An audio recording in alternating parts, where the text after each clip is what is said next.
माननीय अध्यक्ष महोदय, मैं मंत्री जी का शुक्रगुजार हूं कि इन्होंने बहुत विस्तार पूर्वक जवाब दिया है। खंड एक को उसने स्वीकार किया है कि आंशिक तौर पर 35 दिन से लेकर 90 दिन तक भूमि विवादों का निष्पादन होना है दाखिल खारिज का। और लेकिन इन्होंने खंड 2 में स्वीकार किया है मेरे इस आरोप को कि इनके यहाँ दाखिल खारिज और भूमि विवादों के निपटाने की शरह सिर्फ 15% है। 101 DCLR के यहाँ इनके पेंडिंग केसेस हैं और इनका मामला है कि इनके नियमावली के अनुसार तमाम तर DCLR को 16 कार्य दिवस करना चाहिए सर, लेकिन सिर्फ 11%, सिर्फ 101 में सिर्फ 11 DCLR इनका 16 दिन कोर्ट किया है सर, जिसकी वजह से मेरा साफ मुतालबा है। जानना क्या चाहते हैं? मेरा साफ मुतालबा है कि आज भूमि विवाद से सर पूरे बिहार में जंग चल रहा है सर। एक एक म्यूटेशन में 15 से 20 हजार की रिश्वत हो रही है सर। क्या है प्रश्न? मेरा ये साफ पूछना है कि इनका 15% ही दाखिल खारिज का मामला निपटारा हो रहा है। और चूंकि इन्होंने अपने जवाब में मुझे 4 स्थानों पर कहा है कि इनके साथ अधिनियम की, नियम की, कार्रवाई की रिपोर्ट संलग्न नहीं है रिपोर्ट सर, इसलिए पूरे तौर पर मामला स्पष्ट नहीं हो रहा है। पूरक मेरा सिर्फ यह कहना है सर कि दाखिल खारिज के मामले में, परिमार्जिन के मामले में काफी लेट लतीफ मामला हो रहा है। कितने पदाधिकारियों पर यह कार्रवाई करार किए हैं अब तक, और इस मामले को और किस तरह से बेहतर कर सकते हैं। दूसरा मामला, एक मेरा मामला है सर उससे ये कि परिमार्जिन 2 इसने निकाला है सर।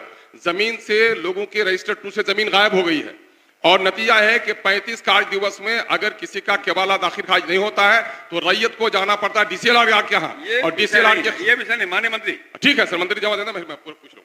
माननीय अध्यक्ष महोदय, माननीय सदस्य का जो प्रश्न आया है, इस प्रश्न के आलोक में मैं एक बात बताना चाहूंगा कि जो 15% DCLR का निष्पादन का मैंने कहा है और आज के तिथि में वो करीब करीब 68% हुआ है।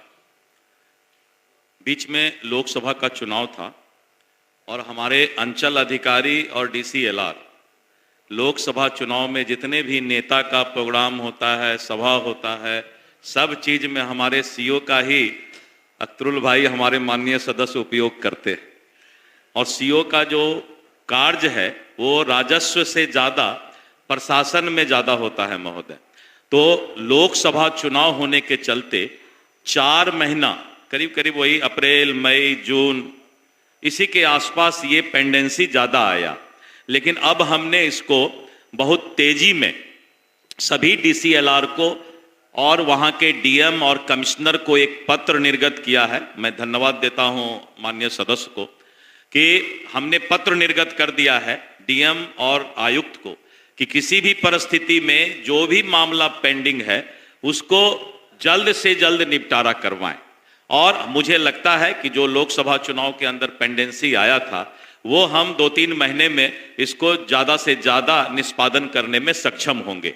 एक दूसरा सवाल उन्होंने किया कि कितने लोगों पर कार्रवाई की गई, तो मैं तो राजस्व मंत्री इसी के लिए जाना जाता हूं कि कार्रवाई करने में मैं पीछे नहीं रहता हूं। अंचल अधिकारी और समकक्ष ग्रेड के पदाधिकारियों के 180 पदाधिकारी के विरुद्ध मैंने कार्रवाई किया। 180, 139 CO का मैंने अभी वेतन रोक दिया है। सुधरो या सुधारेंगे। तो इसलिए माननीय सदस्य एकदम निश्चित रहें। अब आप जवाब दीजिए अपना। अब मुंह मत मेरा खोलवाइए कि विभाग को किसने गड़बड़ाया। अरे माननीय मंत्री जी, इधर देख के जवाब दीजिए। महोदय, मैं मुंह नहीं खोलना चाहता हूं। आप जवाब दीजिए ना, माननीय सर का जवाब दीजिए, बाकी मत सुनिए। तो एकदम माननीय सदस्य आश्वस्त रहें कि एक एक पदाधिकारी अपना काम करेंगे, नहीं तो उन पर कार्रवाई के लिए वो, मेरा सूची बहुत लंबा है कि कितने लोगों को हमने ट्रैप किया, गिरफ्तार किया, कितने लोगों को मैंने कार्रवाई किया, वेतन रोका, एकदम पूरा होगा।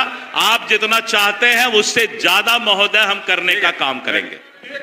अरे भाई आप सर जिले के आदमी, अति गंभीर मसला सर, एक पूरा तो पूछने दीजिए। मैं सिर्फ यह जानना चाहता हूं कि 30 से 35 दिन में अगर कार्य दिवस में रैयत के खतियान का अगर वहां पर दाखिल खारिज नहीं हुआ तो DCLR के यहाँ भेजा जा रहा है, रैयत को सूचना नहीं मिल पा रही है।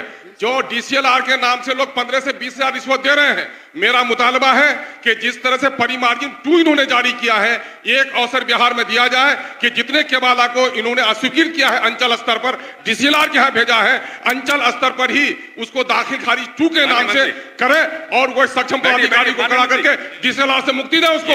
ये डीसीएलआर के जाने के 50,000 रुपया लग जाता मजदूरों को, रिक्शा चालकों को।